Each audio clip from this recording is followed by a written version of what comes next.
మందమర్రిలో నిర్మించిన 560 double bedroom ఇళ్ల లబ్ధిదారులను లాటరీ పద్ధతిలో ఎంపిక చేశారు అధికారులు. మొదటి ఫేజ్ కింద సింగరేణి సిఈఆర్ క్లబ్లో మంచిర్యాల ఆర్డీఓ శ్రీనివాస్ సమక్షంలో అర్హులైన 243 మంది లబ్ధిదారులకు డబుల్ బెడ్రూమ్ ఇండ్లు కేటాయించారు. ముందస్తు జాగ్రత్తగా క్లబ్ ఆవరణలో భారీ పోలీసు బందోబస్తు ఏర్పాటు చేశారు అధికారులు. ఈ కార్యక్రమంలో లబ్ధిదారులందరికీ శుభాకాంక్షలు. అట్లాగే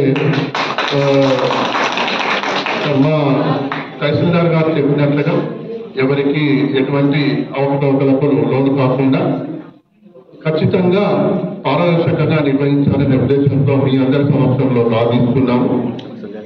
అట్లాగే ఎక్కడైనా లోపాలు కానీ ఎక్కడైనా పొరపాట్లు కానీ జరిగి ఉన్నట్లయితే దయచేసి పాత్రికేయ మిత్రులందరికీ విజ్ఞప్తి చేస్తున్నా, పుర ప్రముఖులకు అందరికీ విజ్ఞప్తి చేస్తున్నా, ఎక్కడైనా తప్పులు జరిగినట్లయితే పొరపాట్లు అనేది సహజము, కానీ పొరపాట్లు ఎక్కడైనా జరిగినట్లయితే వాటిని మా దృష్టికి తీసుకురావాల్సిందిగా మీ అందరికీ విజ్ఞప్తి చేస్తున్నా.